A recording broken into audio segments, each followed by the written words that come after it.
The text on December 20th was clear. "This year is just my son's immediate family," I replied. "Have a wonderful time," and booked 2 first-class tickets to Paris for my grandmother and me. When they video called on Christmas Eve, Grandma just sipped her champagne and used AirPlay. The family trust document lit up their television, showing the new trustee. "My name is Leah Martin, and I am 33 years old. On the 20th of December, at precisely 6:17 p.m., my phone vibrated against the cold quartz countertop of my kitchen island. I didn't need to look at it. The specific tinny buzz was one I had assigned to only one person, my mother. I was watching the Seattle rain, a relentless fine mist that blurred the lights of the city into a watercolor of grays and blues.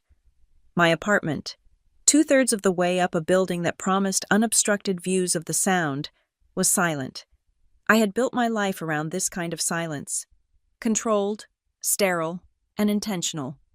I wiped my hands on a towel, picked up the phone. The text message was short, efficient, even. "Christmas this year. We're just inviting your brother's family and his wife and kids." I read it twice, analyzed the word choice. Just a surgical partition. "My son's immediate family," she had written. "Not your brother's." A subtle linguistic demotion. He was the son. I was the corollary, his family, with the 2.5 children and the new, impressive in-laws, a doctor and a lawyer. As I'd been reminded weekly was immediate. Her daughter, was now, apparently, extended. I stood there for a full minute, the phone heavy in my hand. The rain hissed against the glass. I felt the familiar, dull compression in my chest. It wasn't the sharp, hot sting of betrayal. That was for younger women, for people who still carried hope. This was something different. The chronic, low-grade ache of a fact being confirmed. The weariness of a 33-year-old lesson that refused to end. My thumbs moved with practiced precision. I typed 4 words. "Have a wonderful time." No punctuation, no questions, no anger. I did not ask why. I did not point out that I, too, was immediate family. I did not remind her that I was her child. I hit send. The message turned blue, delivered. I placed the phone face down on the counter and went back to the window, watching the ferry slide through the dark water below. I would not cry. I had debugged multi-threaded race conditions in C++ that were more emotionally taxing. This was just a logical error, a bad pointer, a segmentation fault in the family code. The phone rang, startling me. A different ringtone, a warm, analog-sounding bell. Evelyn. I let it ring 3 times, a small ritual to compose my voice, to bleach the ice out of it. "Hey, Grandma." "Leah, dear, I was just pulling the pan out of the oven. Am I catching you in the middle of work?" Her voice was like old paper, thin but textured, and the only source of uncomplicated warmth in my life. "No, just wrapping up. What's baking?" "Gingerbread," she said, and I could hear the smile. "The dark kind, with the extra molasses. Just like you like. Now, I was calling to ask what you were planning to bring for the 25th. Your mother is being vague about the menu, and I want to make sure we don't end up with 3 kinds of green bean casserole again." There it was, the casual, innocent question that landed like a ball-peen hammer on a fractured bone. My mother hadn't told her. Of course she hadn't. Evelyn was my grandmother, but she was her mother-in-law, a logistical nuisance to the grand performance. I leaned my forehead against the cool glass.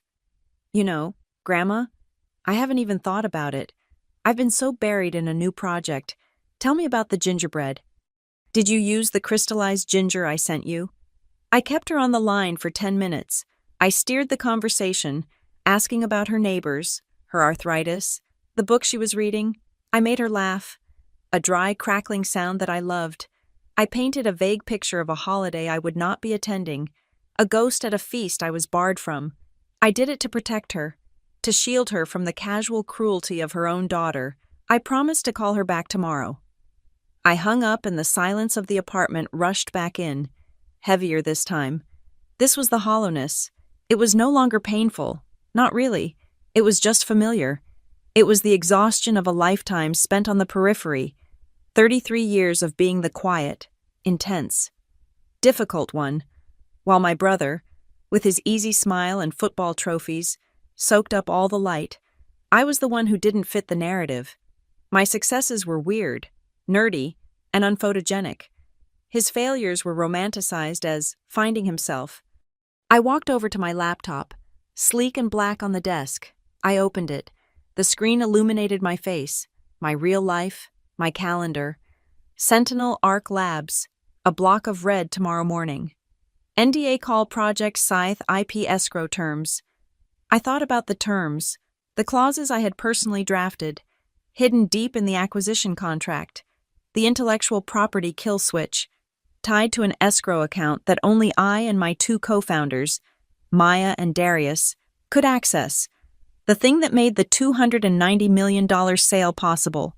The thing that ensured our employees got 20% of the payout before the venture capitalists saw a dime. The thing that had made 3 of the top partners at a major San Francisco law firm look at me. A 33-year-old woman in a plain black sweater, with a terrifying mixture of respect and fear. My father had insisted I use his financial advisor after the sale. He handles all of our investments. Leah, he's very good.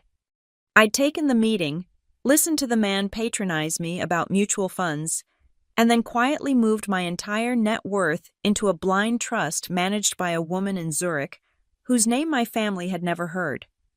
I clicked off the calendar and, out of some morbid, self-punishing instinct, opened social media, a private family group chat, the one I was clearly still in by administrative oversight. My sister-in-law, the lawyer, had posted a photo, fabric swatches, trying to decide on the tablescape for Christmas Eve, which one feels more classic for the doctor's parents.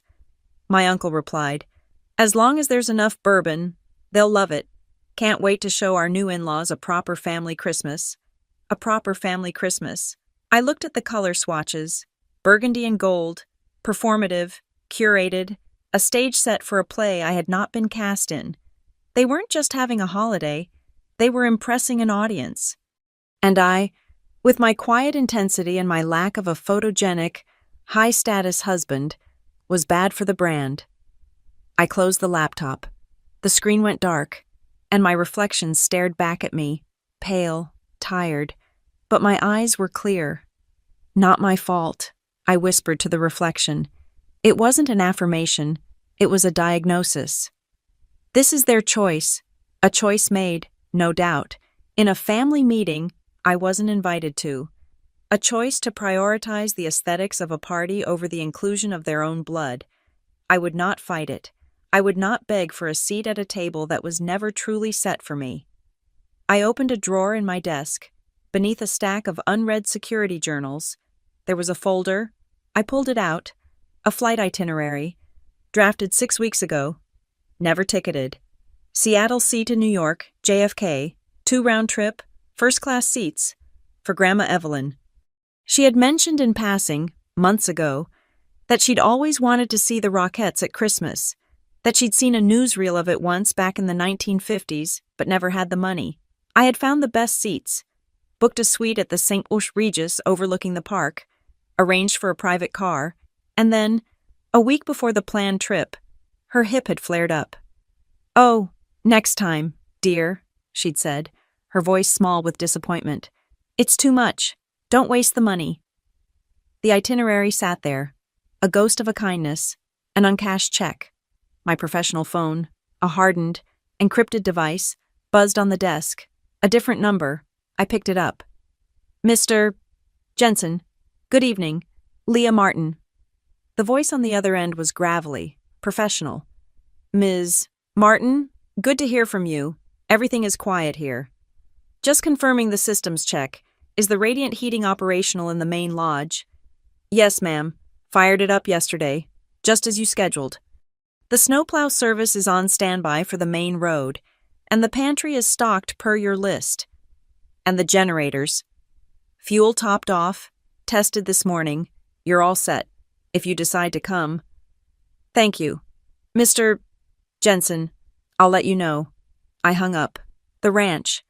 600 acres in Paradise Valley, Montana, purchased for $6.2 million in cash through a shell corporation. A fortress of pine and glass and quiet, powered by its own systems, with a high-speed fiber line I'd paid to have run 20 miles up the mountain. A place my family did not know existed. A place I went when the noise of their expectations became too loud. I looked from the encrypted phone back to the unpicketed flight to New York. I looked at the family group chat, still glowing on my laptop, the text message from my mother, the exclusion, the performance, the unused ticket for Evelyn, and a new thought, cold and clear and sharp as a diamond, crystallized in my mind. If I am not invited to their Christmas, I will host my own. Not in Montana, not in New York. My fingers flew across the keyboard. I didn't open a travel site. I opened the airline's dedicated app, the one for their highest tier, invitation-only status. Seattle, C to Paris. CDG, departure. December 22nd, return open, passengers 2, cabin first class. The screen displayed the price. It was a number that would have made my father, who still checked the price of gasoline 3 times before filling up, physically ill. I didn't blink. My thumb pressed confirm purchase. The screen refreshed. Your tickets are confirmed. We look forward to welcoming you on board. I picked up my personal phone. I opened a new text message. To Evelyn. My thumbs hovered for a moment, then typed, Grandma, I have an idea.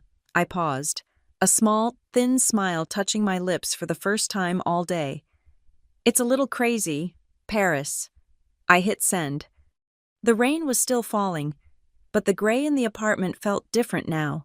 It was no longer the color of an old wound. It was the color of a blank slate. The message to Evelyn hung in the digital air. Paris. I had sent it, and I could not pull it back. The decision was made. The roots of it, I realized, were not planted tonight in my Seattle apartment. They were deep, anchoring me in the dry, dusty soil of Spokane, Washington, where I grew up. My childhood home was not a bad place, not in the ways people write books about. It was comfortable. It was safe. It was just a place where the spotlight had a predetermined target, and that target was never me. My older brother, Mark, was the sun. I was a distant, vaguely orbiting moon. He was broad-shouldered, charismatic, and photogenic. He played football. In our part of America, that was currency. The house was a shrine to his achievements. Trophies lined the mantelpiece, heavy gold-plated plastic men frozen in a perpetual stiff arm. Game balls with scores written in silver marker sat in the den. His framed jersey hung in the hallway. These were tangible successes. They were loud. People understood them. My successes were quiet. They happened inside a machine, in lines of glowing text. In 10th grade, I spent 3 solid months writing a predictive algorithm for a state-level computer science competition. It analyzed traffic patterns to optimize emergency vehicle response times. When I started, I barely knew what I was doing. When I finished, I had created something that worked. I won first place. I drove home, clutching the laminated wood plaque. It felt impossibly light compared to Mark's trophies. I walked into the kitchen, where my mother and Mark's girlfriend, Sarah, were looking at a magazine. Mom, I said, my voice too loud. I won the state competition. My mother looked up, her eyes still glazed over from the magazine. Oh, that's good. Leah, she smiled. A quick, automatic stretch of the lips. That's very nice. The smile vanished. She turned back to Sarah, tapping the glossy page. Now, Sarah, we absolutely must decide on the fabric for your prom dress. Do you think the periwinkle is too much? We have to consider the lighting in the ballroom. I stood there for a moment, holding the plaque, the periwinkle. It was very important. I went to my room, put the plaque in my desk drawer, and closed it. When it came time for college, Mark went to Washington State, close enough for weekend visits and tailgate parties. I applied for the farthest, best program I could get into information security at Cal Poly, in California. I got a scholarship, But it didn't cover everything. In the 4 years I was there, my family never once visited. Not for parents' weekend, not to see my dorm, not to help me move in or out. The flight is just so expensive. Leah, my father would say, you know how busy we are with Mark's season. I knew. I learned to pack 2 suitcases, sell my furniture on Craigslist at the end of every spring, and fly home alone, to cover my books and the certifications that my scholarship wouldn't. I got a job at an ATT store in the mall. It was a terrible job. I sold SIM cards and phone cases to angry people, but I was good at it. I was good at the technical side, at fixing the problems the other reps couldn't. 1 month, they put my picture on a poster near the entrance. Employee of the Month Leah Martin. It was cheesy. A laminated poster tacked to a corkboard. I was wearing the awful blue polo shirt, and my smile was awkward, but I was proud. I had earned it. 30 hours a week on top of a full engineering course load. I took a picture of it and sent it to the family group chat. My brother sent back a thumbs-up emoji. My mother didn't reply. My father's text came an hour later. A private message. Don't show off. Leah, it's not becoming. Humility is important. I looked at the text. Then I looked at the poster. Then I thought about the trophies on the mantle back home. I didn't understand the rules. His victories were for public consumption. Mine were showing off. I stopped sending pictures. When I graduated, I didn't take the safe job offer from a defense contractor. I had an idea. It was a small, ambitious idea, a lightweight, heuristic spam filter for enterprise email clients. I called it Sentry. I built a prototype in my tiny San Luis Obispo apartment when I told my parents I was starting a company. Their reaction was a sigh. Leah, stability is so important, my mother said, her voice laced with that familiar, weary disappointment. Your brother has such a good, stable job at the bank. He has a 401k. This computer thing, it's a gamble. Wouldn't you rather just be comfortable? I don't want to be comfortable, I said. Well, you'll learn, my father said, as if I were a child touching a hot stove. They were right about one thing. It was a gamble, and I lost. The first startup burned through my small seed funding in 18 months. My co-founder, a college friend, took a real job 6 months in. I held on. I tried to code, market, and sell all at once. It broke me. The company folded, leaving me with nothing but a worthless LLC and $35,000 in credit card debt I had used to pay for server space. I moved back to Washington, but I couldn't bear to go to Spokane. I landed in Tacoma, in a tiny room I found on Craigslist. It was barely 100 square feet, with a single window that faced a damp, mossy brick wall. I could touch both walls if I stretched out my arms. I got a job doing freelance IT support, debugging other people's broken websites for $50 a pop, just to make the minimum payments on my cards. I was 26 years old. I was a failed founder. I was a disgrace. I told my parents the company was pivoting and that I was consulting. They just nodded, their faces a mask of, I told you so, and changed the subject to Mark's engagement. There was only one person who had believed in Sentry, my grandmother, Evelyn. When I had my first beta, she was the only one in my family who asked to try it. She had an ancient, wheezing laptop, still running an unsupported version of Windows. I spent 3 hours on the phone with her, walking her through the installation, listening to her describe the icons on her screen. She was my entire user base. When the company failed, I didn't tell her, but she knew. Grandmothers always know. I drove to her little house in Spokane one weekend, a failed prodigy seeking sanctuary. I didn't even go to my parents' house. She opened the door, looked at my pale face and the dark circles under my eyes, and just nodded. She didn't say, I'm sorry, or what happened. She said, you look thin. I'll make cocoa. We sat at her kitchen table, the one covered in a faded vinyl tablecloth. She pushed a mug of dark, rich hot chocolate across to me. It was the good kind, the one I had just sent her, made with shaved chocolate, not powder. She sat down, her hands wrapped around her own mug. So, she said, it didn't work. No, I whispered. staring into the mug. It was a complete failure. I lost everything. Dad was right. Evelyn snorted, a sharp, dismissive sound. Failure is the cover charge for ambition. Leah, I looked up. It's the price you pay just to get in the door, she said, her eyes sharp and clear. Most people, they stand outside. They're afraid to pay. They just look through the window, and they spend their whole lives wondering what it's like in there. You paid. Honey, you're inside.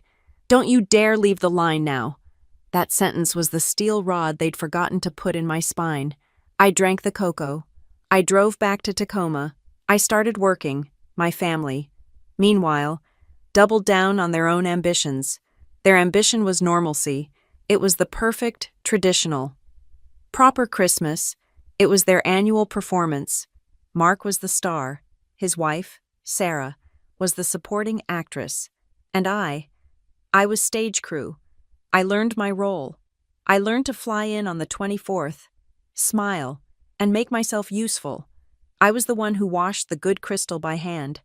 I was the one who took the coats. I was the one who listened to my uncle's boring stories. Nodding with performative interest, I made myself small and quiet and helpful. I learned to blend into the background, to become the neutral-colored wallpaper against which their holiday could shine. But while I was washing their dishes, I was building my fortress. I kept my tiny, damp room in Tacoma. I worked the IT jobs during the day. At night, I taught myself. I didn't study app development. I went darker. I downloaded virtual machines. I studied reverse engineering. I learned incident response. I tore apart malware, byte by byte, to see how it worked. I learned how hackers thought, how they moved through a system, how they broke things. I didn't sleep. I just learned.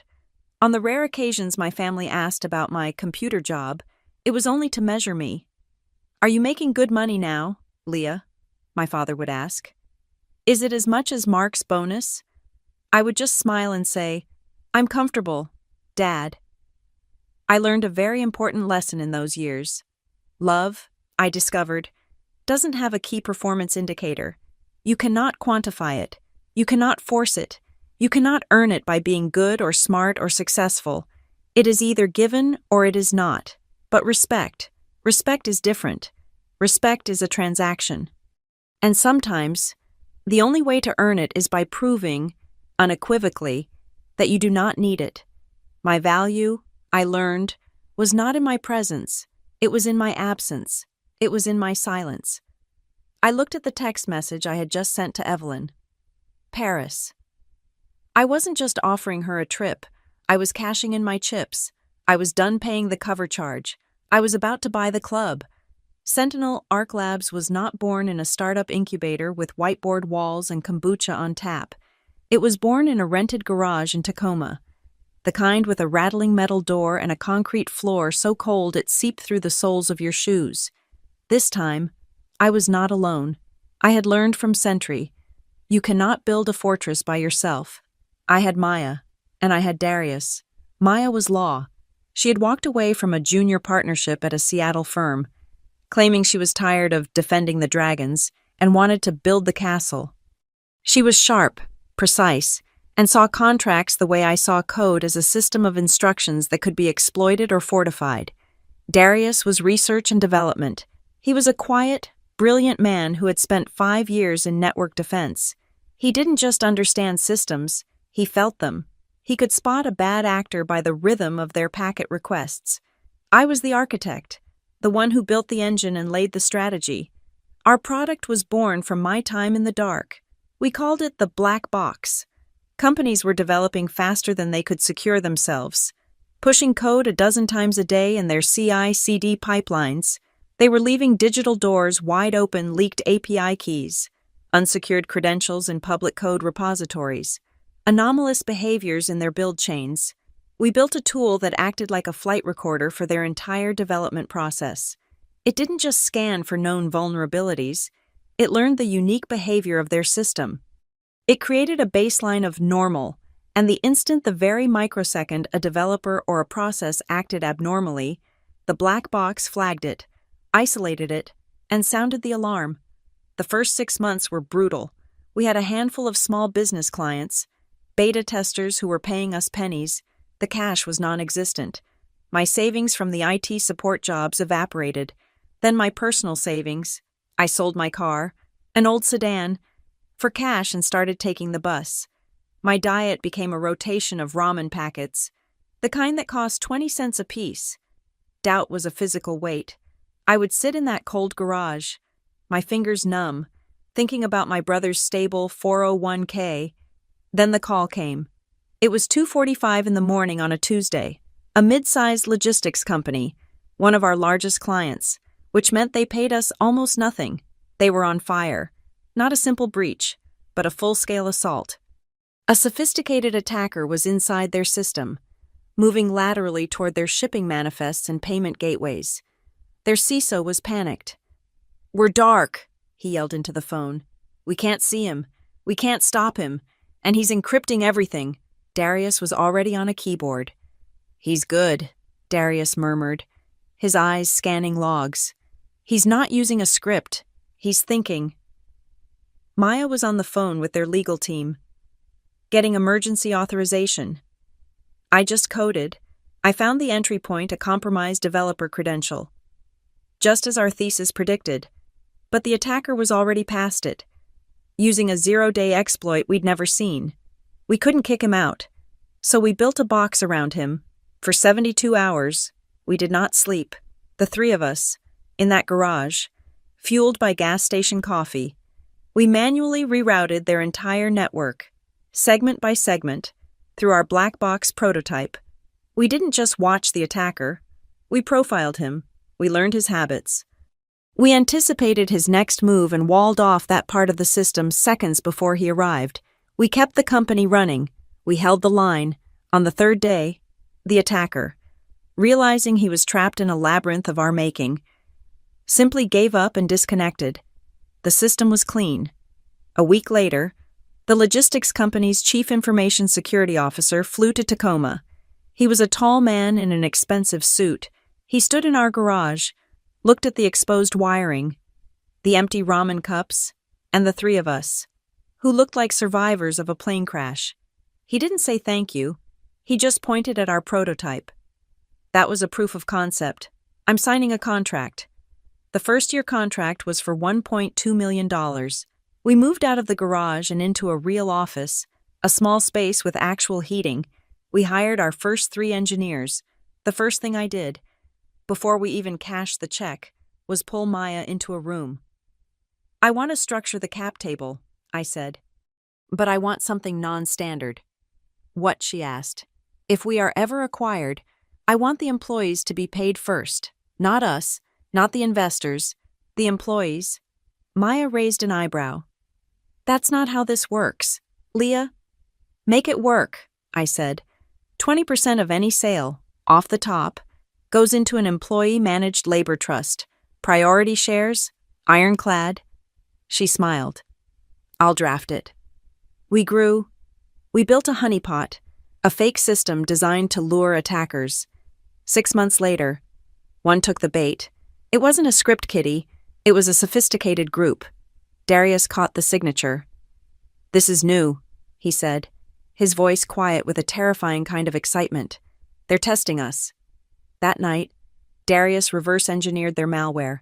I wrote the patch to neutralize it, and Maya spent the night drafting a detailed legal complaint, including a forensic analysis of the attack vector, which she delivered to the group's hosting provider and the FBI's cybercrime division by sunrise. We weren't just a product anymore. We were a security operation. Year 2. The infrastructure funds came calling. They saw our client list. They saw our defense record. We took a Series A. The negotiation was brutal. They wanted control. They wanted the core IP transferred to their holding company. I remembered my first failure. My first company. "No," I said, in the big glass boardroom. Maya stepped in. "What we can offer," she said, "is a compromise." The compromise was Appendix 14, a clause I had written myself. It stated that the core intellectual property, the black box algorithm, would be held in a third-party escrow. It could not be transferred, sold, or modified without a unanimous vote from the founders. It effectively gave me a veto. They balked. We threatened to walk. They signed. With my portion of that funding, I did something my family would never understand. I didn't buy a Tesla. I didn't buy a waterfront condo. I created a new blind trust, and through it, I quietly purchased 600 acres of land in Paradise Valley, Montana, for $6.2 million. It was a ranch, with a simple lodge, its own well, solar, and a generator. It was my fortress, a place I could disappear. My name was on no deed. My family thought I was still just a consultant, making good money. Year 4. We achieved FedRAMP moderate certification. It was a grueling, expensive process, but it opened the door. We could now sell to the United States government. The acquisition offer came 6 months later. A tech titan, the ones who buy everything, they flew us to their campus. We sat in a room that was probably worth more than our entire Series A. Their lead negotiator started the offer. Maya just smiled.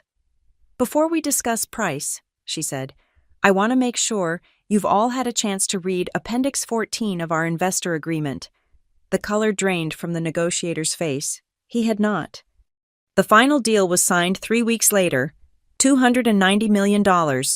The first wire transfer from the acquisition account was not to the investors. It was for $58 million, or 20%. Moved directly into the Sentinel Arc Employee Trust Fund. It made our first engineers, our office manager, our sales team, all of them millionaires. I resigned from the board of directors the day the deal closed. I kept only one role, a paid advisory seat. I had my ranch, I had my exit, I had my freedom, and I had done it all from the shadows. While my family was busy arguing over who would bring the best wine to impress the in-laws, the text message, "Have a wonderful time," was still marked delivered. It had not been read. My mother, I knew, was letting it sit. She was letting me sit. She was waiting for the inevitable follow-up, the why the hurt feelings. The call where I would be emotional and she would be logical and calming, explaining the difficult social logistics of the holiday season. I denied her the opportunity. I went about my evening. I made a cup of tea. I read 3 technical briefs on new encryption vulnerabilities. I did not check my phone again. The follow-up text came, as I knew it would. The next morning, it was a strategic, preemptive strike, designed to manage my reaction. "Leah, I hope you understand. It's just that it would be less awkward for Mark to host everyone with his new in-laws. The doctor and the lawyer, it's a lot of pressure on Sarah. We wanted to make it easier for them. Less awkward." I stared at the words. I was not family. I was an awkward variable, a social logistic that was too complicated to solve. This I could work with. This was not an emotional appeal. It was a business decision, and I understood business. I opened my laptop.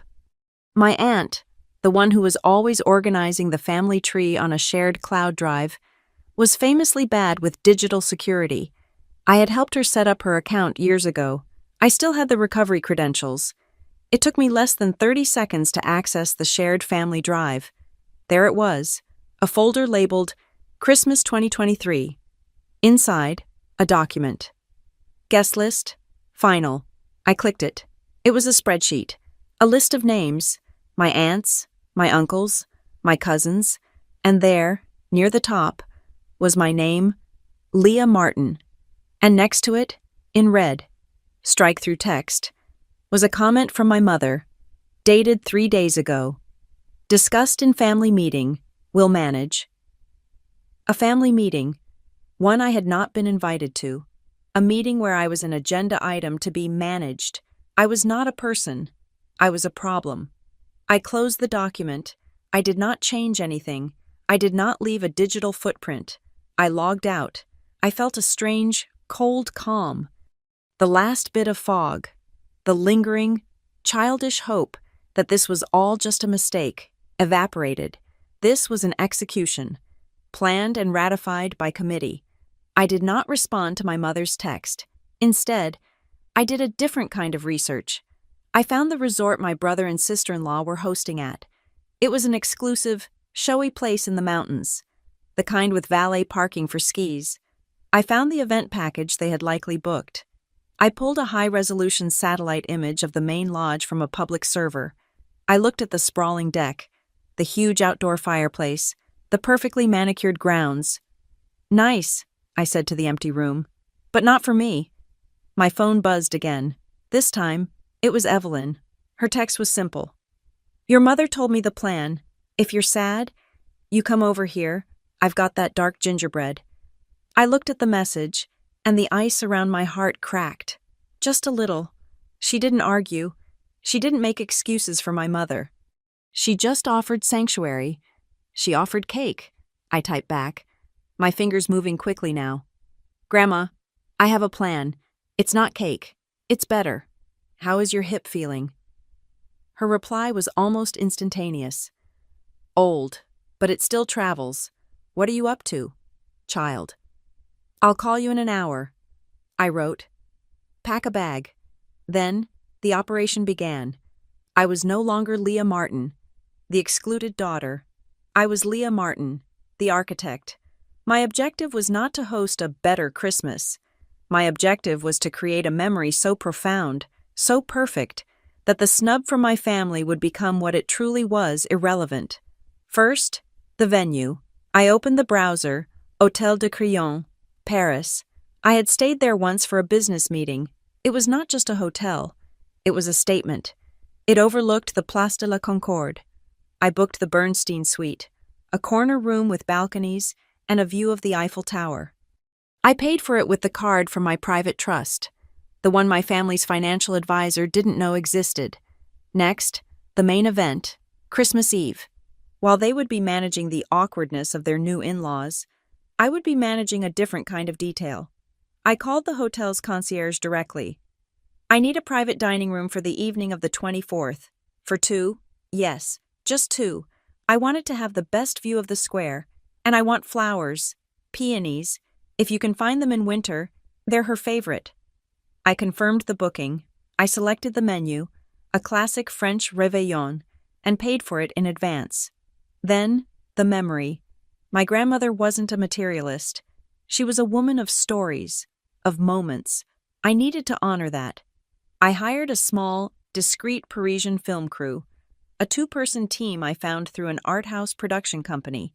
I sent them an email with clear instructions. "This is not an influencer video.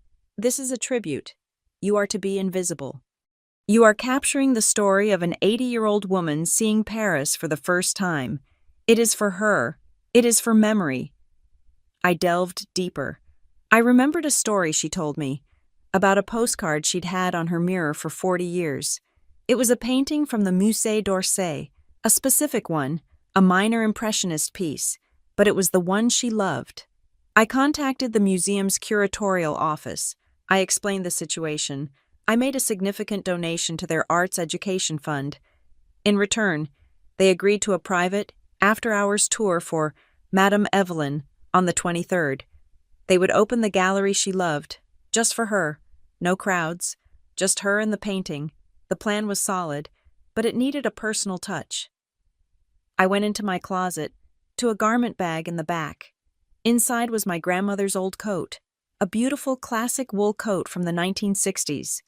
She had given it to me, but it was too small. I had kept it, meaning to have it restored. I took it to the best tailor in Seattle. "I need this relined," I said, "and I need a custom tag sewn into the inside, over the heart." The tailor looked at me. "What should the tag say?" "Evelyn Delaney Passage à Paris." He nodded, a small, knowing smile. "It will be ready." There were two final, practical problems. First, Evelyn's comfort. My apartment in Seattle was my fortress. But it wasn't a home for her.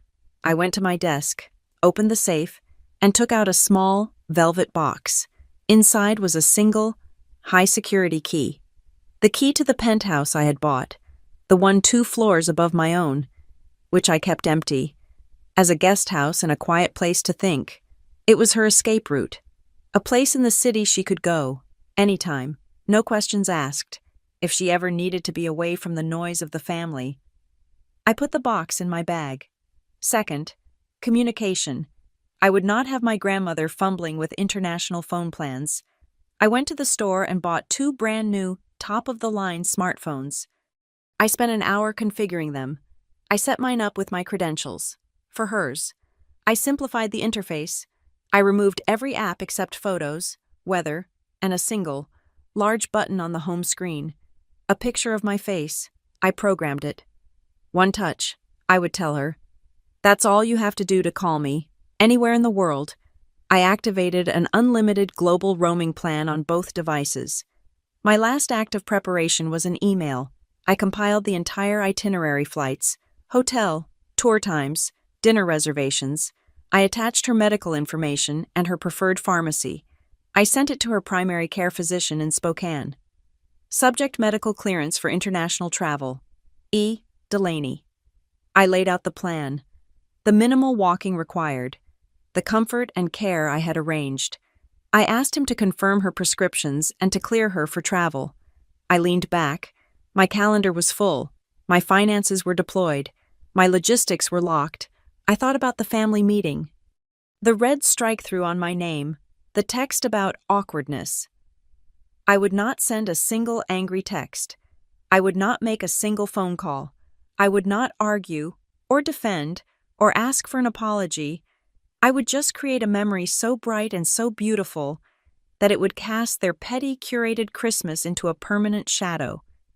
My silence would be louder than any argument I could ever make. I drove to Spokane in a rented black sedan, the kind that blends in. I didn't go to my parents' house. I went straight to Evelyn's. She was waiting on the porch, wearing her old wool coat and carrying a small tapestry handbag with a worn brass clasp. It was the same bag she had carried to my high school graduation. "You're late, child," she said, her eyes sparkling. "I know, Grandma. Traffic." "There's no traffic in Spokane," she sniffed, but she let me take her arm and lead her to the car. Seattle-Tacoma International Airport on December 22nd was a frantic constellation of lights and stress. People ran with overstuffed bags, yelling at children, their faces tight with the anxiety of holiday travel. We bypassed all of it. I guided Evelyn to the dedicated first-class check-in. There was no line. A woman in a sharp uniform smiled at us. "Good evening. Where are we flying tonight?" "Paris," I said, placing our passports on the counter. The woman looked at our tickets, then at Evelyn, who was standing there clutching her old handbag. The woman's professional smile softened into something genuine. "Madame," she said to Evelyn, "the lounge is just past security. Let me get you a wheelchair escort so you don't have to walk." "Oh, I can walk," Evelyn started. "I insist," the woman said kindly. "It's part of the service." On the plane, the pod was larger than my first Tacoma apartment. Evelyn ran her hand over the smooth, curved shell. A flight attendant appeared instantly, offering champagne. Evelyn, who usually only drank a small sherry at Christmas, took the glass. She settled into the seat, which was already unfolding into a lie-flat bed. She looked over the partition at me, her face a mixture of awe and profound suspicion. "Leah, are you sure about this? This is too much. What did this cost?" I leaned across the aisle. "Grandma, it doesn't matter what it cost. It's just money. I'm just taking you to the place you always dreamed of going, the place you had on that postcard." Her eyes misted, just for a second. "The Monet," she whispered. She took a sip of champagne. "Well, all right then." We landed at Charles de Gaulle at dawn. The air was cold and sharp. As we exited the private customs line, a man in a dark suit was waiting. He was not holding a generic Martin sign. He was holding a polished wooden board, elegantly lettered, "Madame Evelyn." Evelyn saw it and put her hand to her chest. She had never, in her entire life, been Madame Evelyn. She had been Evie, or Mrs. Delaney, or Mom, or Grandma. The man bowed slightly, took her small bag, and led us to a black Mercedes. The Hotel de Crillon was quiet. The marble lobby smelled faintly of lilies and old-world wax. They did not ask us to wait at a counter. The manager greeted us at the door. "Ms. Martin, Madame Delaney, welcome. Your suite is ready." We rode a velvet-lined elevator. He opened the double doors to the Bernstein suite, and the first thing we saw was the light. It was a pale Parisian morning light, flooding in through 3 sets of floor-to-ceiling French doors, and beyond them, the view, the Place de la Concorde, sprawling below, the obelisk, the fountains, and in the distance, framed perfectly between 2 buildings, the Eiffel Tower. Evelyn walked, as if in a trance, past the peonies I had ordered, which sat on a marble fireplace.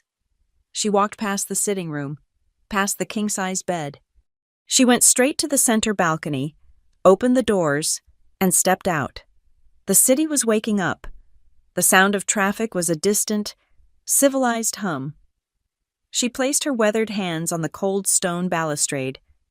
She just looked. She didn't say anything for a long time. Then, a single, satisfied sigh.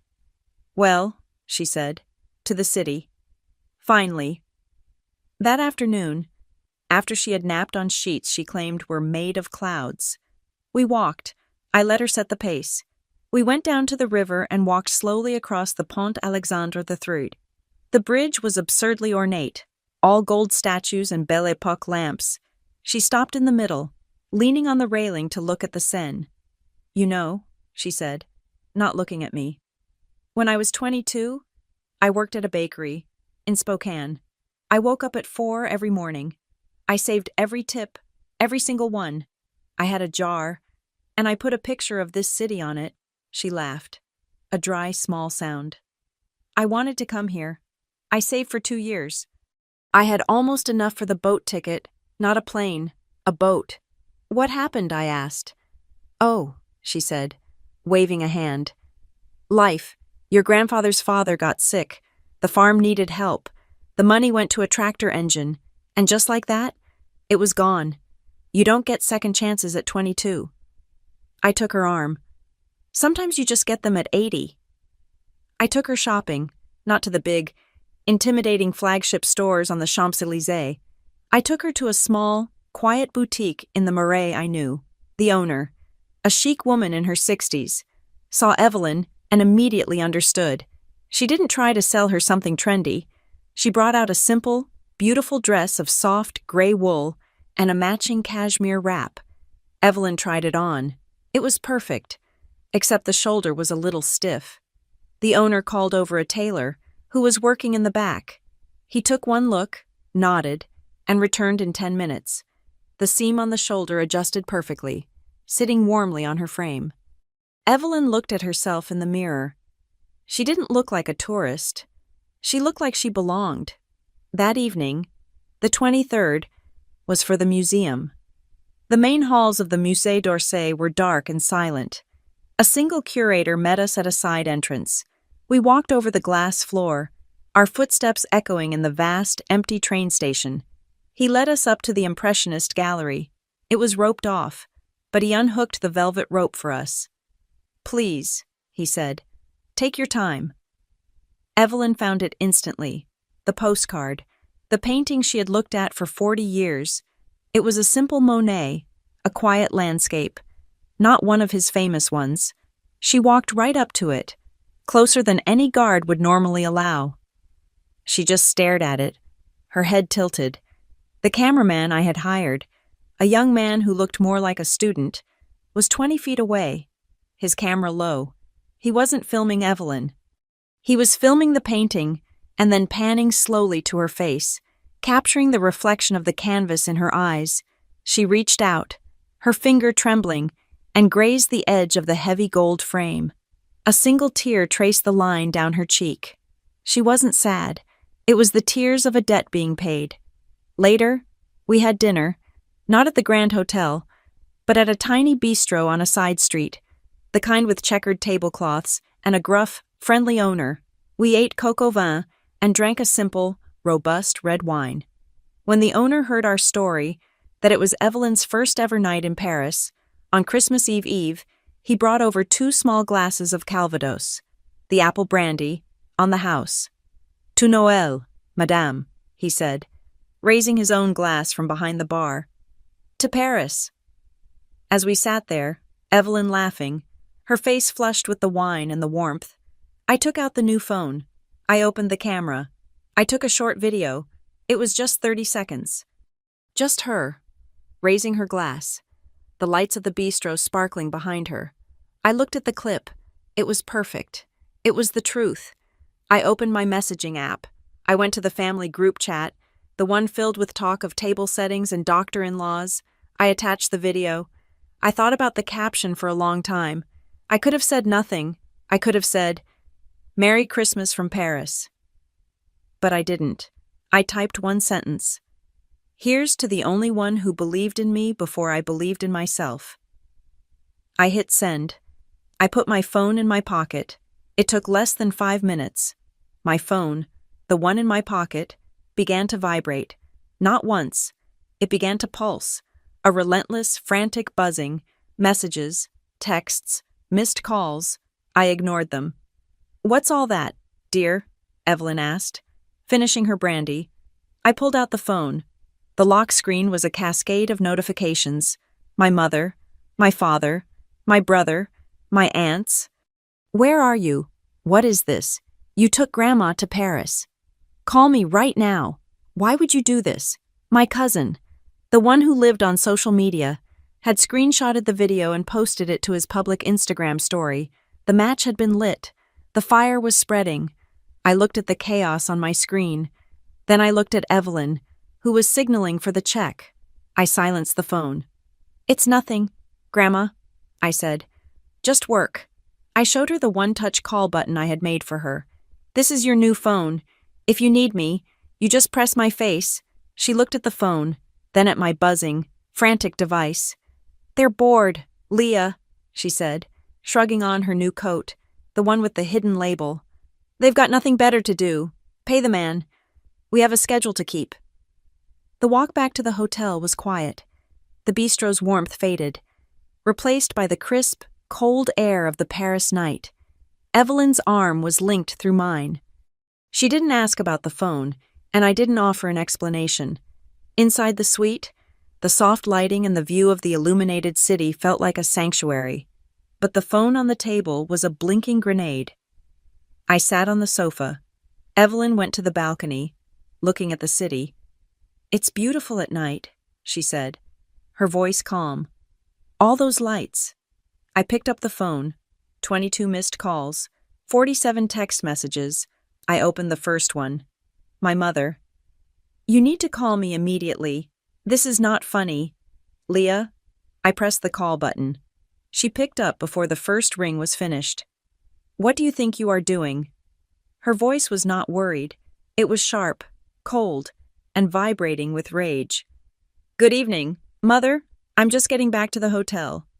"Don't you good evening me. You took your grandmother out of the country without telling anyone. Are you doing this just to spite me? To make us look bad?"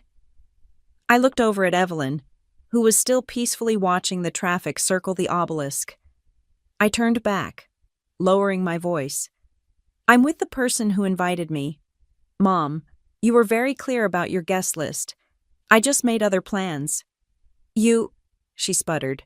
I heard my father's voice in the background. "Give me the phone, Carol." His voice boomed onto the line. "Leah, what is this Christmas is for family? It's for being together. You don't just run off to Europe with your grandmother." Being together doesn't start by uninviting someone over a text message. "Dad?" "That was a misunderstanding," he yelled. "Your mother was just trying to manage. The in-laws. It's complicated." "It didn't seem complicated to me," I said, my voice flat and cold.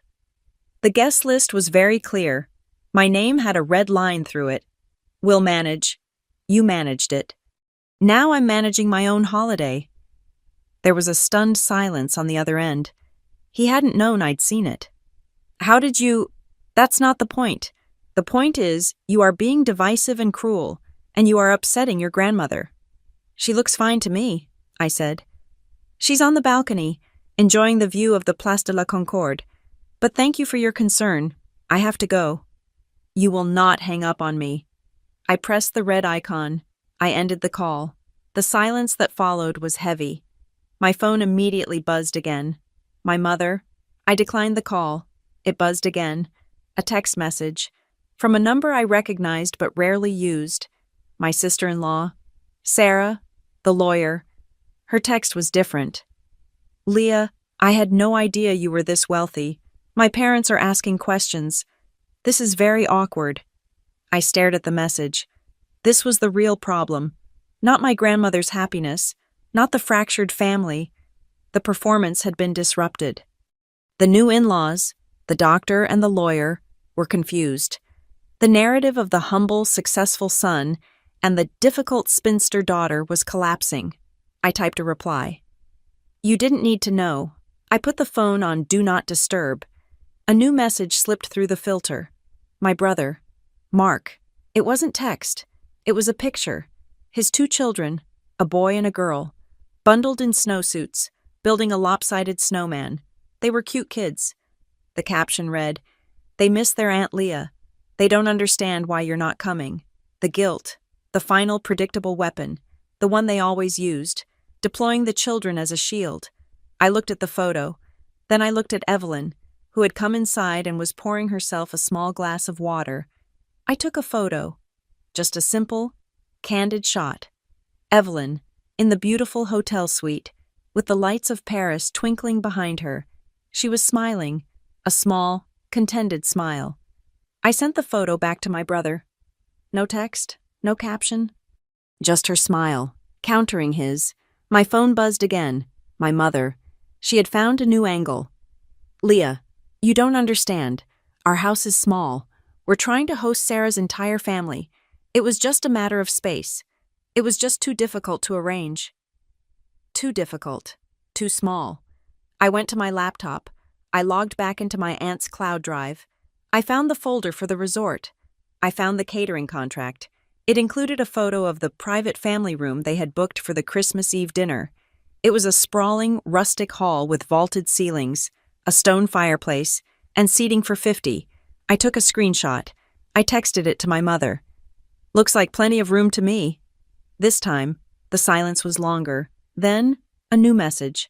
From my Aunt Carol, my mother's sister.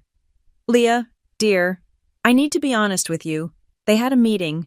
Your mother and father, they said you've become difficult to talk to, that you're intense, and they didn't want to upset the new in-laws dynamic.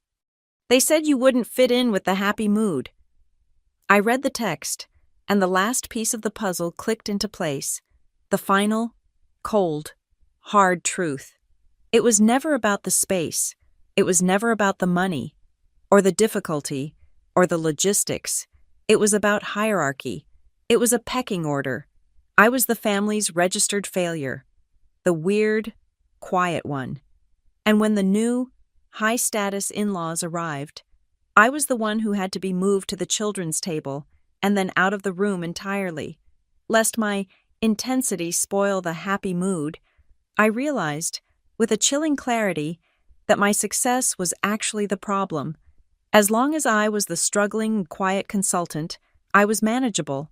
But the woman who had sold a company, the woman who had disappeared and reappeared with resources that Leah was a threat to the established order, she had to be managed. She had to be put back in her place. Evelyn walked over and sat down in the armchair across from me. She had heard my side of the conversation. She had seen the expression on my face.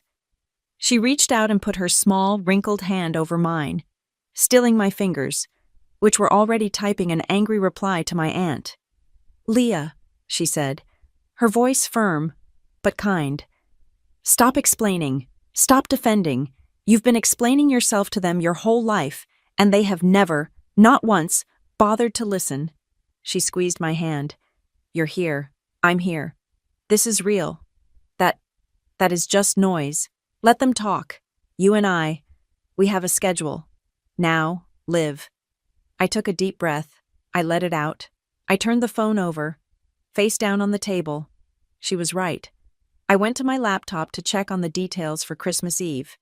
An email was waiting in my secure inbox, the one I used for legal and financial matters. It was not from my family. It was from Mr. Harrison, the advisor for the Delaney Family Trust, the trust my grandfather had set up, and which Evelyn was the sole remaining trustee for. The email was flagged, urgent. Ms. Martin, I am contacting you at your grandmother's request. We spoke this afternoon. She has decided to make a significant update to the trust's articles, specifically regarding the line of succession for her trusteeship. She has named you as the sole successor trustee and future executor. This is a substantial change from the previous documents, which listed your father and your uncle. She was very specific about the changes. She also wants to restructure the trust's charitable directives. She requested I contact you to facilitate this. She mentioned you were in Paris. I can arrange for a notary and legal counsel to meet you there tomorrow. If you are in agreement, please advise. I read the email twice. I looked up at Evelyn. She was watching me, her eyes sharp. She knew. Grandma, are you sure? It's my money. Leah, she said, simply. Well, it was your grandfather's, and his father's. It was meant to build things. It was meant to help. It was not meant to be a slush fund for impressing doctors and lawyers. This will be a war, I said. It's always been a war, child, she said. You've just been the only one unarmed, now, about this money. It's for helping people. People like you. People who pay the cover charge. It's time to help the people who are still standing in line. Do you agree or not? I nodded slowly. I agree. Good. My personal phone, the one I had silenced, lit up with a new kind of notification, a group video call. My mother was summoning the troops. I let it ring. Aren't you going to answer? Evelyn asked. What's the point? It's just more noise. Answer it, she said, a new unsteely tone in her voice. It's time, but we'll do it on my terms. I tapped the accept button, the screen filled with their faces, all crowded onto a sofa in the mountain resort. My mother, my father, my brother, their faces were stormy. Leah, my mother began, her voice high. We need to talk about this whole thing. This misunderstanding needs to be cleared up, right now. I just looked at her. Before I could reply, Evelyn leaned into the frame. She was smiling, a polite, distant, hostess smile. Carol, dear, she said, her voice as smooth as glass. What a surprise. We were just getting ready for bed. My mother's face froze. Mom, Leah, what have you done? Leah has done me the kindness of an invitation, Evelyn said, which is more than I can say for some. Now, you want to clear things up? Wonderful. We'll be having dinner tomorrow night, Christmas Eve, a private room. You all know where we are. Come if you want, or don't. She reached out and, with one perfectly manicured finger, ended the call. The private salon at the Hôtel de Crillon was a theater set for a final act. The room was long and narrow, dominated by a dark mahogany table that gleamed under the low, flickering light of a dozen thick candles. The air smelled of old wax and the sharp, impossible scent of winter peonies, which were arranged in low crystal vases. In the far corner, a string quartet played a quiet, complex arrangement of The Christmas Song. Through the tall French windows, the Place de la Concorde glittered, a universe of light away from the world we had left. At the end of the room, above a marble fireplace, a large, dark screen was mounted. It was currently quiescent, displaying only 5 elegantly scripted words, Evelyn à Paris. Evelyn sat at the head of the table, her spine straight. She was wearing the new gray wool dress, and she looked less like a grandmother from Spokane and more like the matriarch of an empire. I sat to her right. The cameraman and his assistant were in the corner, next to the musicians, indistinguishable, their equipment small and dark. A sommelier, wearing a silver tastefin, poured a small measure of champagne into Evelyn's glass. She raised it, her hand perfectly steady. She did not look at me. She looked down the length of the empty table, as if addressing a full board of directors. Leah, she said, her voice clear and resonant in the quiet room, to a Christmas where no one is forced to feel small. She took a sip. I raised my own glass. To Evelyn, I said, I nodded to the hotel attendant who stood discreetly by the door. The lights in the room dimmed further, leaving only the candles and the glow of the city. The string quartet softened, and a new sound emerged from the hidden speakers, a subtle, cinematic score. The screen came to life. The video tribute was not what my family thought it was. The videographer had skillfully woven the past into the present.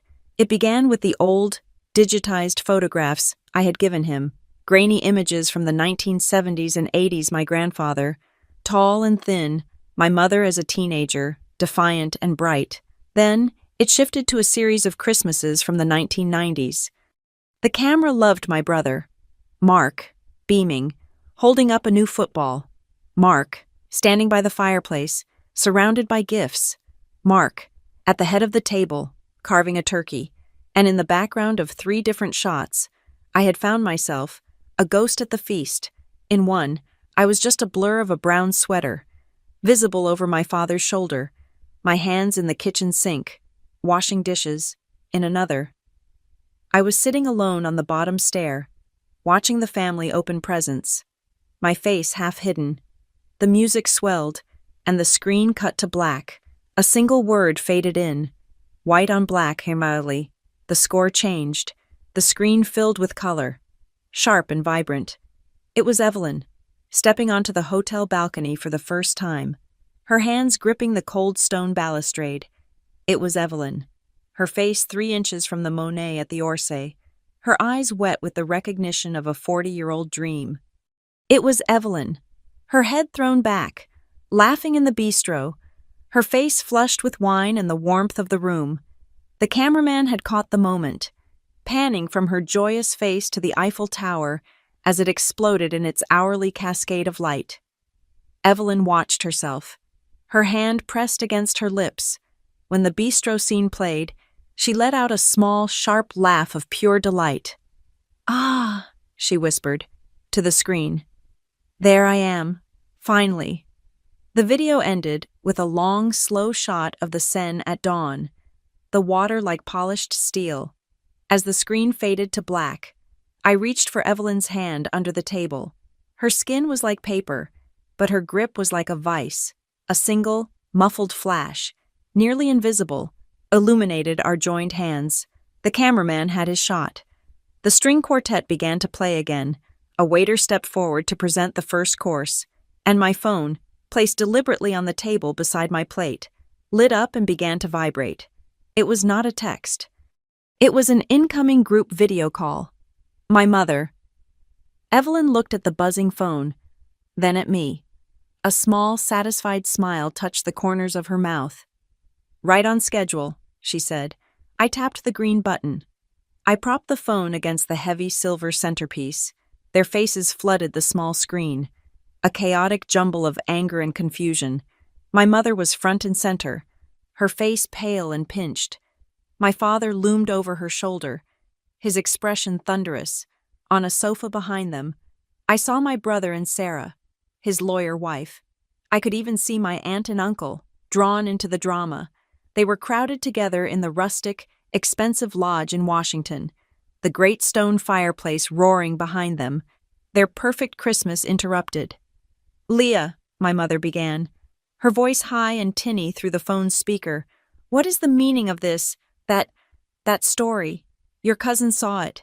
He sent it to everyone. Everyone is calling. What have you done?" They had seen the social media fallout. They had not seen the tribute. "Merry Christmas, Mother," I said, my voice perfectly level. "We were just sitting down to dinner." "Don't you Merry Christmas me," she shrieked. "You are trying to humiliate this family. You take my mother." "Carol," Evelyn's voice was not loud. It was low, cold, and absolute. It cut through my mother's rising panic like a surgeon's blade. Everyone, 3,000 miles away, fell silent. "You wanted to clear up the misunderstanding," Evelyn said, leaning into the phone's view. "We are clearing it up. Now, watch." She nodded to the hotel attendant. "Monsieur, if you please." The airplay. The attendant tapped a small tablet. My phone's screen flickered, and then its image was mirrored onto the giant screen above the fireplace.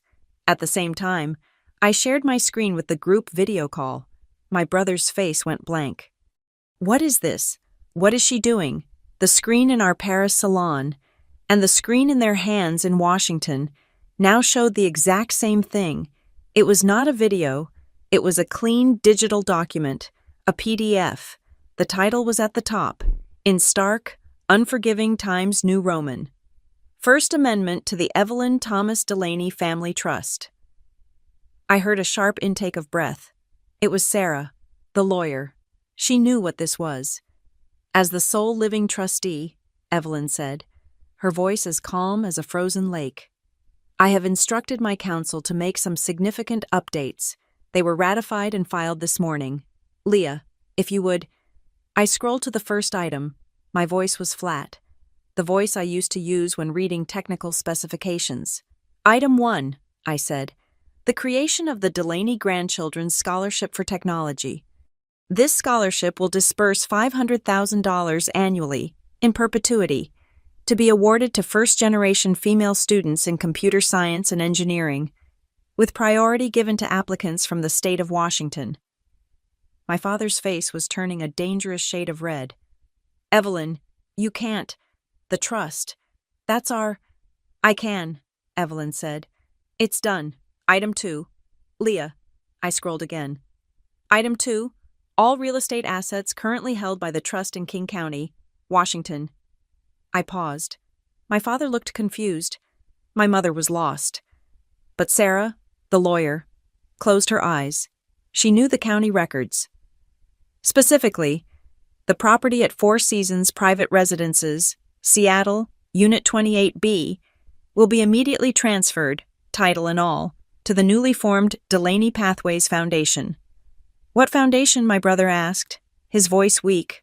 A nonprofit foundation, I said, dedicated to funding STEM education for underserved middle school girls. The foundation will be governed by a board, with myself, Leah Martin, serving as the non-salaried executive director, with sole and exclusive voting rights. My mother's eyes went wide. But that's your apartment. No, I said. It's the penthouse I keep for guests. It's now the foundation's primary asset and headquarters. This is manipulation, my father roared, finding his voice. This is insane.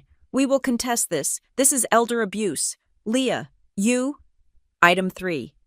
Evelyn's voice was so cold, it could have cracked glass. I scrolled to the last clause.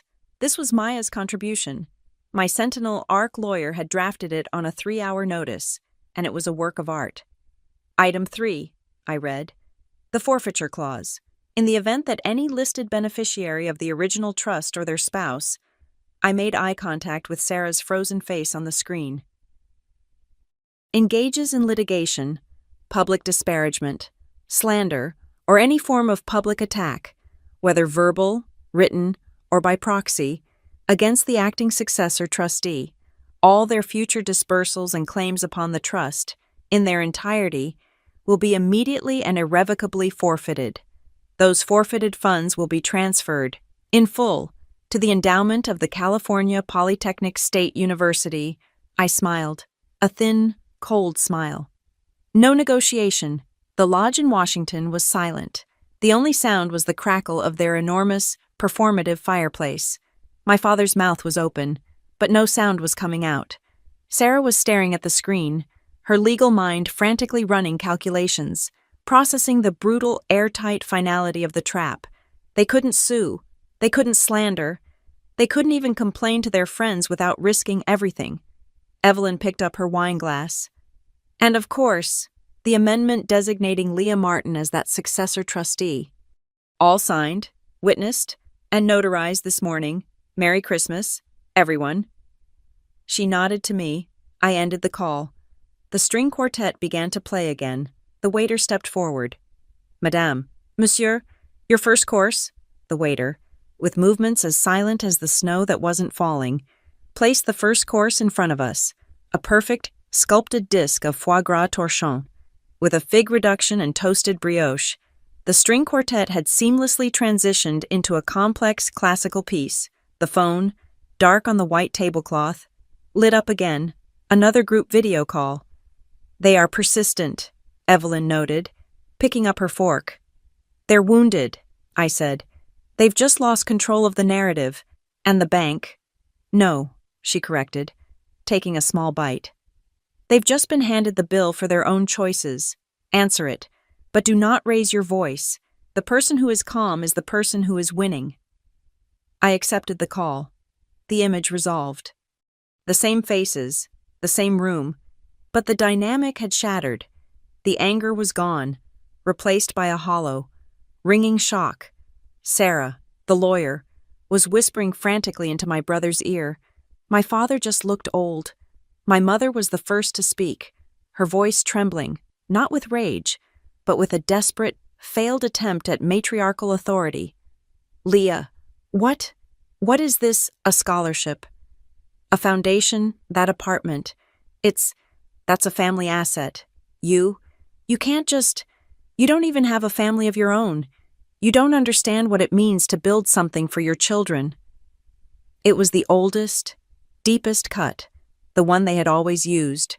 That I was incomplete, a spinster, a childless, career-obsessed anomaly.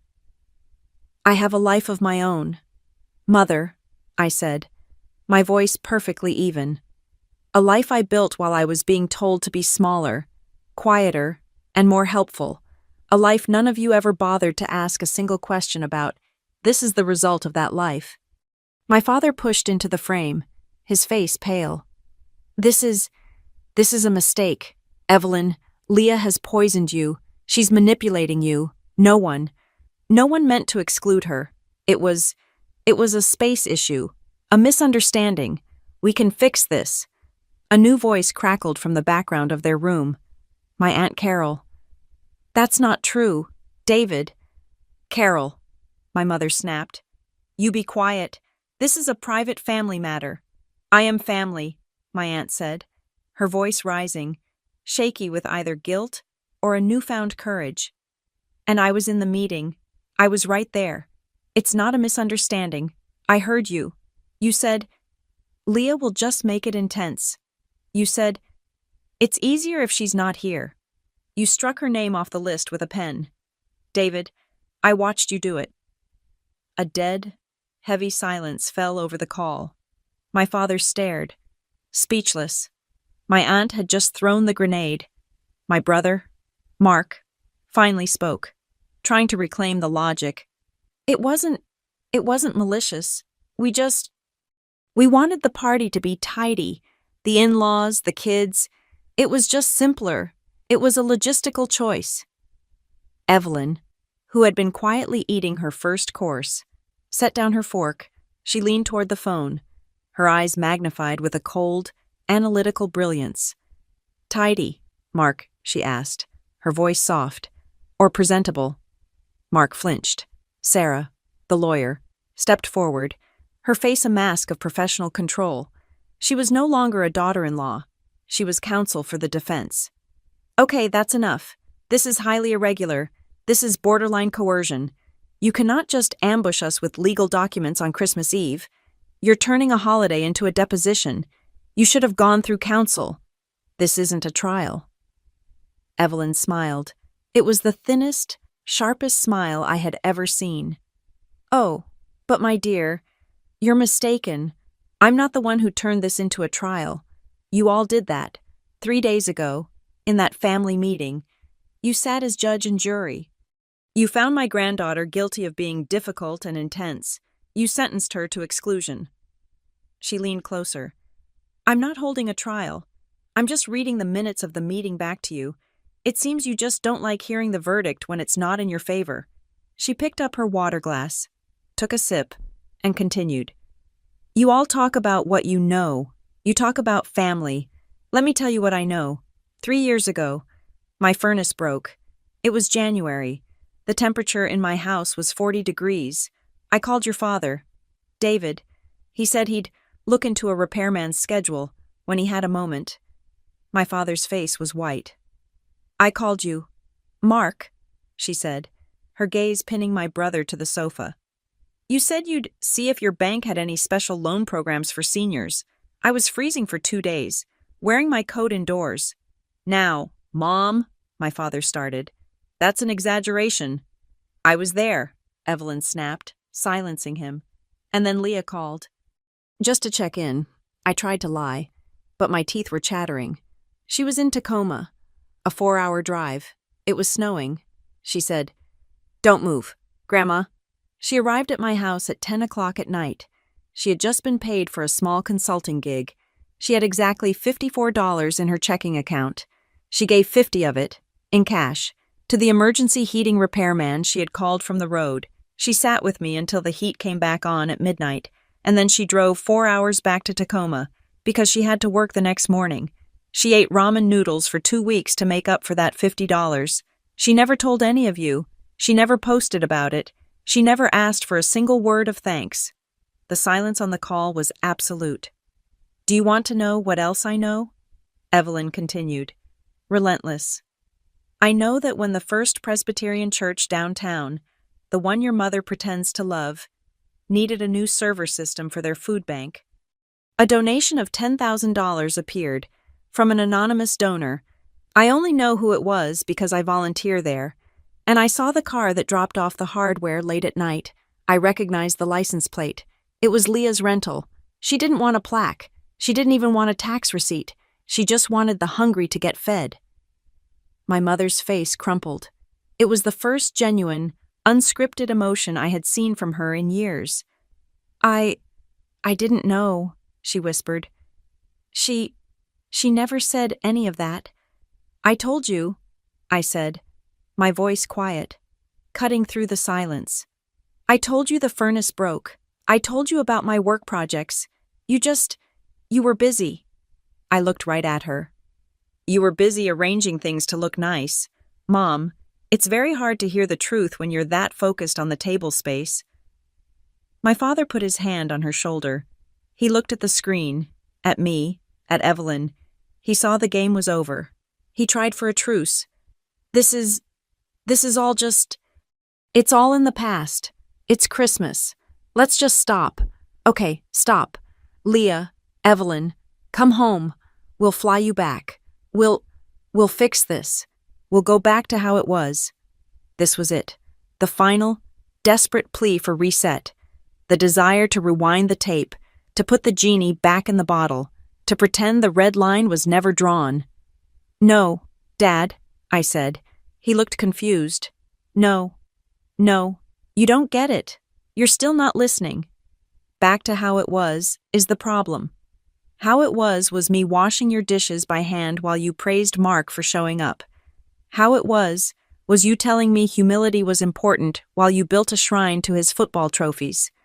How it was me being the family ghost, the quietity support, the one you could rely on to be small. How it was all of you sitting in a room, deciding I didn't fit in with the happy mood. You struck my name from the list. Dad, that was the end of how it was. I looked at all of them, one by one. My weeping mother, my defeated father, my stunned brother, my calculating sister-in-law. You wanted a tidy Christmas, I said. This is how it is now. Tidy, final. Sarah was whispering urgently to Mark. My father looked like he had aged a decade. My mother was crying. Silent, humiliated tears. I looked at Evelyn. She nodded. We're having dinner now, I said. Evelyn reached out, her finger steady, and ended the call. The salon was perfectly silent. Even the string quartet was in a momentary pause. The waiter stepped forward, as if from the wings of a stage. He carried the wine bottle.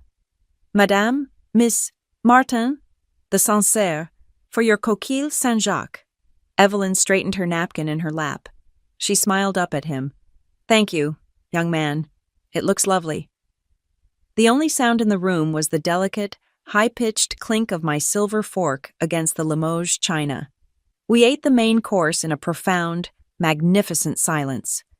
The coquilles Saint-Jacques were perfect, delicate and seared, swimming in a light, buttery sauce, The Sancerre was cold as a stone. We did not speak. We let the string quartet fill the space. We let the family, 3,000 miles away, stew in the acidic silence of their own making. The phone, as I knew it would, lit up a final time. A third group video call. The last attempt. The plea bargain. I looked at Evelyn. She dabbed her lips with a napkin. "I suppose we should hear the closing arguments," she said. I accepted the call. The anger was gone. The shock had subsided. This was the raw, pleading face of defeat. My mother was at the forefront, her eyes red and swollen. My father stood behind her, his hand on her shoulder, his face gray. "Leah, please." My mother's voice was a whisper. "Please, just stop. This isn't us. This isn't family. Can't you just fly home? We can talk about this. In person. Back in the States. We can fix this." "No, Mom," I said. My voice was not cold this time. It was just firm. Final. "I'm not flying back to talk. We're talking right here. Tonight. You wanted a family meeting to decide my status. Here we are. This is the meeting." From the background, I heard a child's cry. Sarah, my sister-in-law, who had been sitting in stone-faced silence, flinched. Her professional mask broke, and for a second, she just looked like a tired mother. "Mark," she said, her voice strained. I need to go. The kids, they're waiting up for Santa. They don't understand what's—" She looked at the phone, at me, her eyes a mix of fear and resentment. She stood up and walked out of the frame. "Go ahead, Sarah," I said, my voice softening for the first time. "This isn't about them. This has nothing to do with the children. They aren't at fault here. Go be with them." My brother looked at me, his expression unreadable. Was it gratitude or just confusion? He nodded, his face pale, and followed his wife, his screen winking out. Now it was just them, my parents and my aunt, hovering in the background like a guilty ghost. My father took a deep breath, visibly trying to muster the last of his patriarchal authority. "Okay, Leah, okay. We hear you. We made a mistake, a terrible mistake. We see that. So let's move forward. How about this New Year's Day? A big dinner. At our house. Just us. The real family. We'll start fresh." "I'm not making any promises, Dad," I said, setting down my fork. "You don't get to just say start fresh and erase the tape. Fresh isn't a word you say. It's a structure you have to build. You don't understand. You still think this is about my hurt feelings. This isn't about a mood. This is about a system. The system you built." "Then what?" my mother cried, her voice cracking. "What do you want from us? Leah, what do you want us to do?" "You want to fix this?" I asked. "You want to heal? Then it's not a dinner. It's a contract. A new one. Because the old one, the one where I'm the silent, convenient, background character, is broken." What contract?" my father asked, his voice wary. "3 conditions," I said, holding up my fingers, as if I were in a boardroom. "You meet them, and we can begin to talk about healing. First, the performances are over. No more parties for show. No more impressing the in-laws or curating a look. Any family gathering from now on is about the actual, flawed, real people in the room. Or it does not happen. You want to impress someone. Impress each other with basic decency. Second, a schedule. For Grandma." I looked at Evelyn, who was listening intently.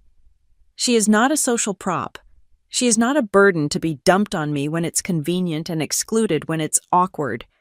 Her care, her time, her company, it will be divided, in writing, on a shared calendar.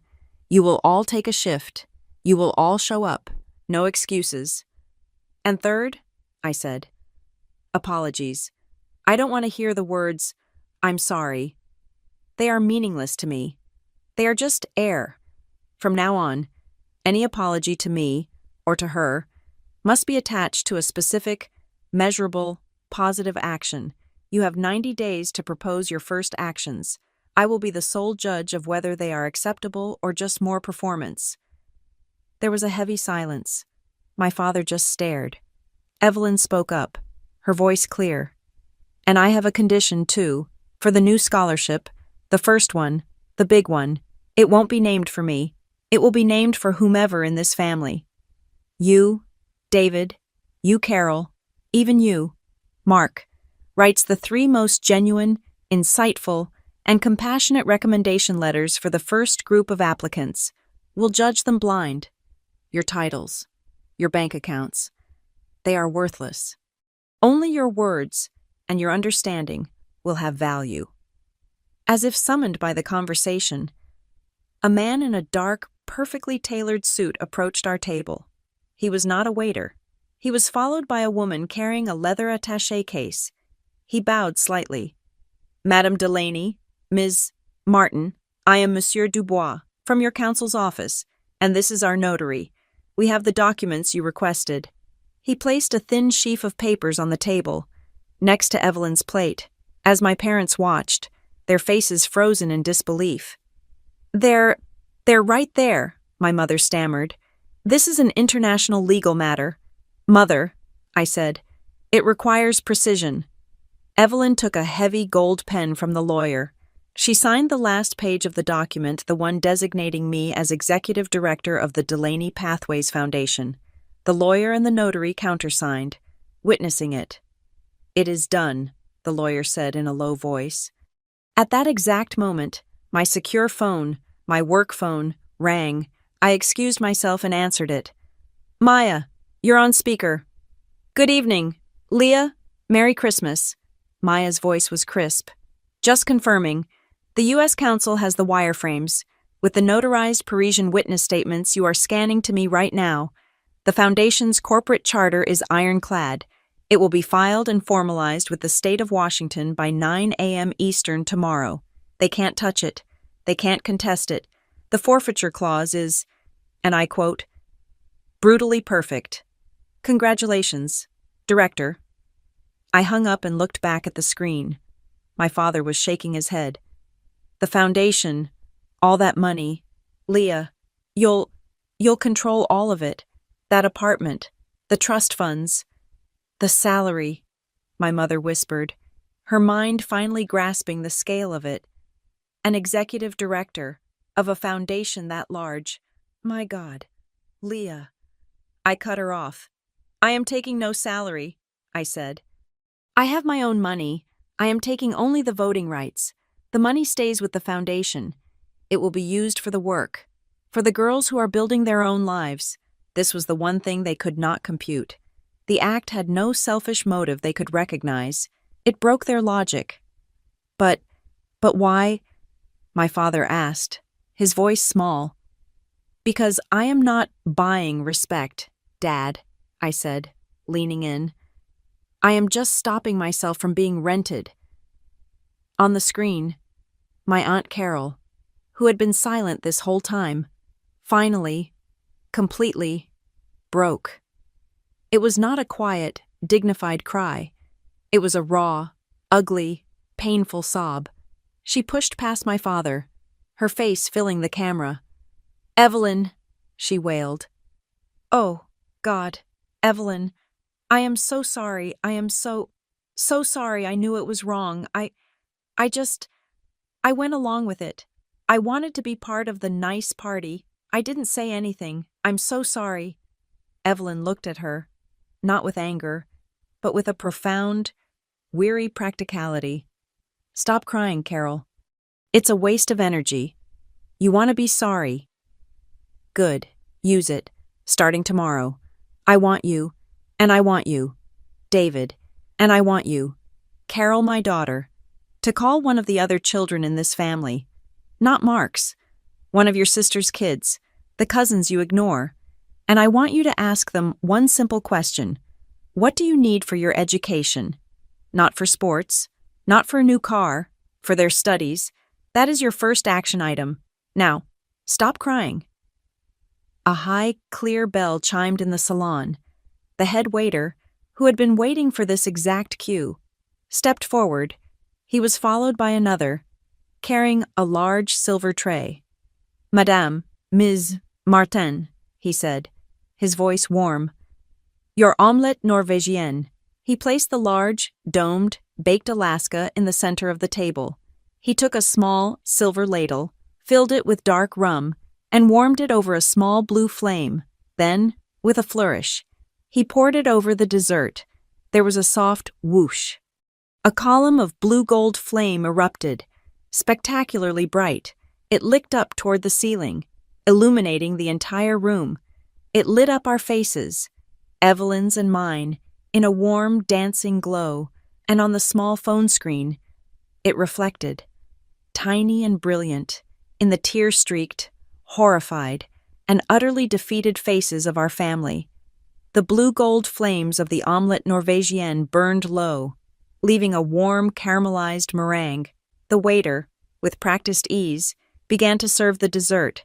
The phone on the table remained dark, the video call still active, a silent, open witness. My family was still there, trapped in their lodge, watching us. Monsieur Dubois, the lawyer, cleared his throat. He looked not at my family, but at the notary, and then at the small, official camera she had placed on the corner of the table. "Madame Delaney," he said, his voice formal, "for the record, we have the final document, the digital signature page for the successor trustee designation. Before we proceed, the notary requires a final confirmation from you, recorded live, that this action is being taken of your own free will, without duress or coercion. Is that correct?" Evelyn, who was admiring the dessert, looked up at him. She placed her hands flat on the table, her gaze as clear and steady as the lens of the camera. "No," she said. The lawyer froze. The notary's hand twitched. My mother, on the tiny screen, let out a sound, a gasp of hope. "Mom." Evelyn smiled, a thin, sharp smile. "No, Monsieur Dubois, this is not duress. This is liberation. It is the freest thing I have done in 20 years. The lawyer visibly relaxed, a small smile playing on his own lips. "Thank you, Madame. Please proceed." The notary slid a sleek, dark tablet across the mahogany. The screen glowed with the signature page, the line at the bottom waiting. "My child." My mother's voice was a broken whisper from the phone. "Leah, honey, please, don't do this to us. Don't take it all away. Just, please." It was the voice she used when I was a child, the one meant to convey ultimate, unbearable disappointment, the one that had always worked. I looked at her face, her weeping, pleading face. I looked at my father, who just looked broken, his hands hanging uselessly at his sides. Then I looked at Evelyn. She had raised her hand, her old, frail hand, spotted with age, the knuckles swollen slightly with arthritis. It was trembling, not from fear, just from age. She was trying to aim her finger for the digital line. I reached out. I did not guide her. I did not push. I simply placed my warm, steady hand under hers. I supported her wrist. I gave her the strength that she had always given me. Together, her hand resting on mine. Her finger touched the glass. On the screen, in a clear digital script, her signature bloomed Evelyn Delaney.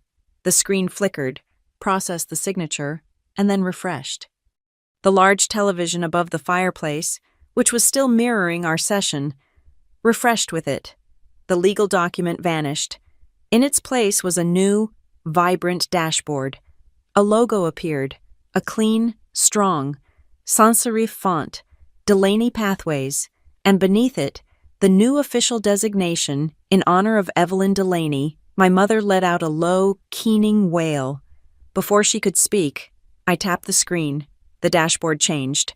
A map of the United States appeared, with 3 states highlighted: Washington, Montana, Louisiana. "This is the Foundation's dashboard," I said, my voice narrating for the record. For them, for the lawyers. "This is the Q1 plan. The first round of scholarship applications opens in February.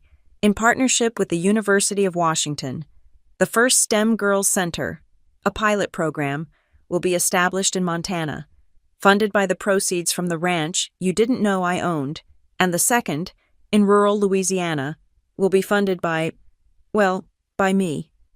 My father finally spoke. His voice was hollow. But what about us? What about your family? Your brother's children, my grandchildren, is there nothing left for us? Evelyn leaned forward. She looked directly into the camera, directly at her son. Your family, David, she said, her voice quiet, but carrying the weight of a final judgment. Your family, if they want, can apply for a scholarship, just like everyone else. Your family, if they want, can walk through the exact same door of respect and hard work as every other girl in this country. There are no more private entrances. There are no more reserved seats. You are all, finally, equal. My mother's face was wet with tears. She looked at me, her eyes desperate, pleading for one last, personal connection. "Mom, I'm sorry," she whispered, the words so soft I could barely hear them. "Mom, I'm sorry. I'm sorry, Leah." I held her gaze. I did not soften. I did not look away. "Save those words, Mom," I said. "You have 90 days to turn them into actions. I'll be waiting for your proposal." My brother, Mark, who had returned to the room and was standing silently in the back, his face a mask of disbelief, stepped forward.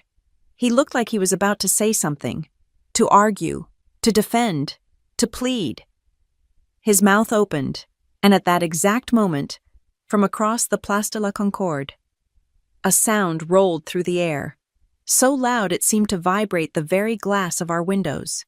Bells, the deep, resonant, ancient bells of a Parisian church, ringing in the midnight mass, ringing in Christmas Day, as if cued by the bells. The string quartet, which had been silent, drew their bows and began to play. It was not a complex classical piece. It was O Holy Night, slow, solemn, and impossibly beautiful. My brother's words died in his throat. The argument was over. The verdict was in. A higher authority was speaking. The head waiter, as if he too were part of this choreography, moved silently to the tall French doors of our balcony. He turned the brass handles and pulled them open. A rush of cold, clean, Parisian air filled the salon, carrying with it the scent of winter and the distant, ethereal sound of a choir singing Minuet, Chrétiens. The city was celebrating. "Leah," Evelyn said, her voice soft. She was looking at the open doors. I stood up. I went to her chair. I gently helped her to her feet. The waiter stood aside, bowing. I took her arm, and I walked her, slowly, out onto the stone balcony. The city was spread out before us, a sea of golden light, and in the distance, from the direction of the Eiffel Tower, the first Christmas fireworks began to burst, silent and brilliant, against the black sky. We stood there, my grandmother and I, side by side, watching the colors explode. Behind us, in the warm, candle-lit room, the phone on the table was dark. The call had ended. The screen just showed a list of names, and next to each one, the small gray icon has left the meeting. On the large television above the fireplace, the dashboard was gone. It had been replaced by the final slide of the legal presentation, a single sentence, which had been the last clause in the new foundation's charter, glowing in the empty room. "No one shall be defined by their exclusion from a party." Evelyn, still watching the fireworks, raised the glass of champagne she had carried out. She held it up, not to me, but to the city, to the sky. She clinked it softly against my own. "You chose a life, Leah," she said, her voice full of a quiet, profound pride. "Not a role." I smiled, a real smile, a smile that reached my eyes for the first time in a decade. I didn't say anything. I just stood there, with her, and let the sound of the bells fill the silence. The last knot had been cut. The screen inside, unseen, still glowed, bright and final, confirmed. Thank you so much for listening to this story. I would love to know your thoughts. So please comment below and tell me where in the world you're listening from. If you enjoyed this, please subscribe to Maya Revenge Stories, like this video, and give us your support by hitting that hype button so more people can find and hear this story.